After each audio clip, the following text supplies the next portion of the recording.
Oke, baik Bapak Ibu, kita berjumpa lagi di modul selanjutnya.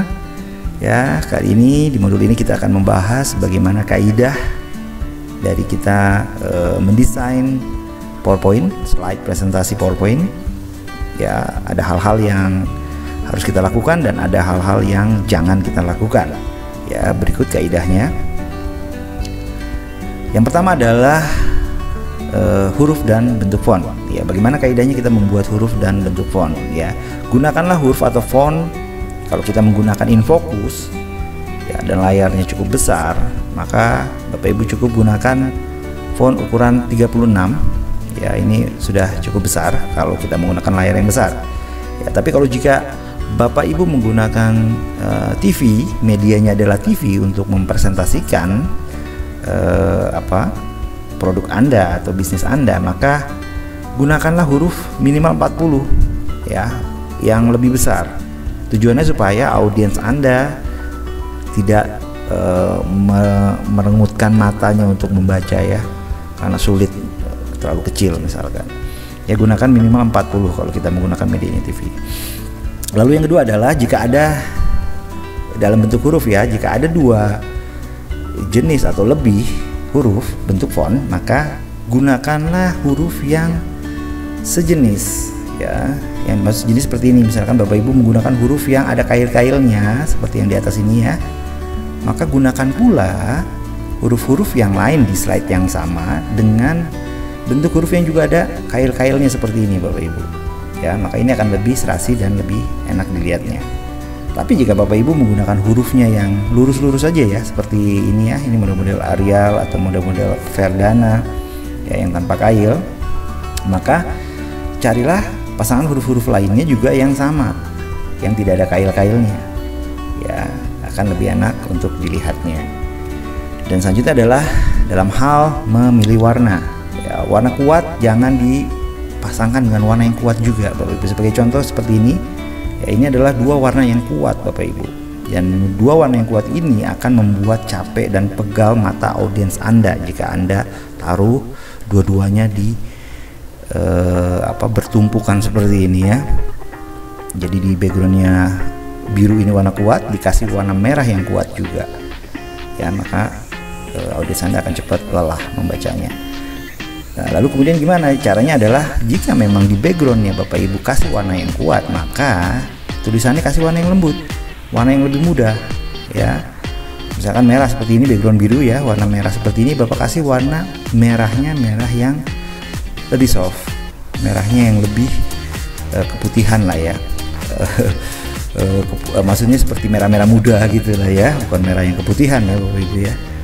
Jadi kasih warna yang lebih mudah, atau mungkin kebalikannya, yang backgroundnya yang berwarna merah, maka tulisan di atasnya ini kita kasih warna biru misalkan. Nah, birunya kita kasih biru yang lebih mudah ya, itu akan jauh lebih soft di mata audiens Anda. Jadi perhatikan dalam memilih warna ya Bapak Ibu. Lalu selanjutnya adalah kurangi bullet point. Nah, PowerPoint ini memang namanya PowerPoint, tapi jangan terlalu banyak poinnya juga ya. Kalau poin yang terlalu banyak maka akan kurang menarik Bapak Ibu, dan kasihan audiens Anda yang dia akan keteter ngebacanya karena poin-poinnya terlalu banyak gitu ya.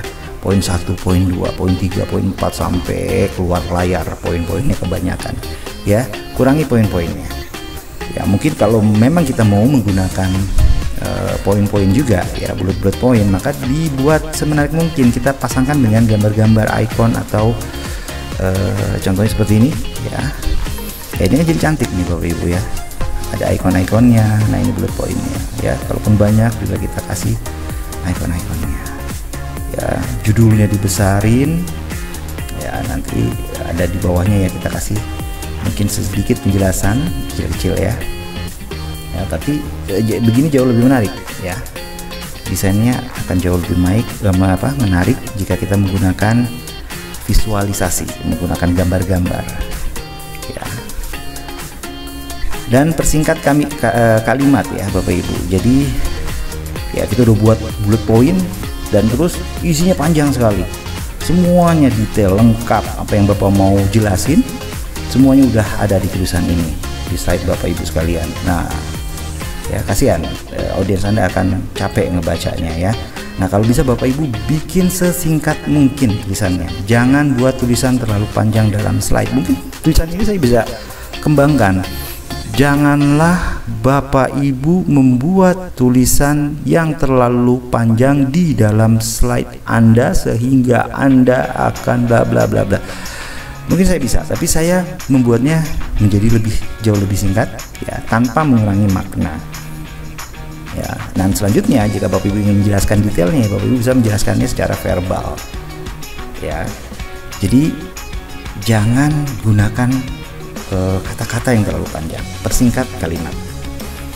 Dan selanjutnya adalah yaitu tinggalkan gambar clip art jadul. Wah, ini adalah prasejarah ya. Di zaman purbakala ini ada Bapak Ibu clip art seperti ini ya. Ya mungkin di office lama ya, ini masih ada clip art yang seperti ini. Nah, jangan pernah digunakan ya. Makanya saran saya upgrade selalu PowerPoint Anda ya, sehingga tools-toolsnya juga jauh lebih modern. Ya, hindari yang seperti ini karena ini akan membuat audiens Anda menjadi ilfeel. Dia udah tertarik sama Anda, dia ingin membeli produk Anda mungkin. Tapi melihat slide presentasi Anda yang seperti ini, wow, dia akan bisa jadi akan mundur. Ya, jadi tolong diperhatikan kaidah-kaidah yang tadi ya Bapak Ibu, untuk dihindari. Mana yang kurang baik maka dihindari, dan mana yang baik ya dilakukan ya. Oke, ini untuk modul kita selanjutnya ya. Sampai bertemu lagi di modul kita yang lainnya. Terima kasih.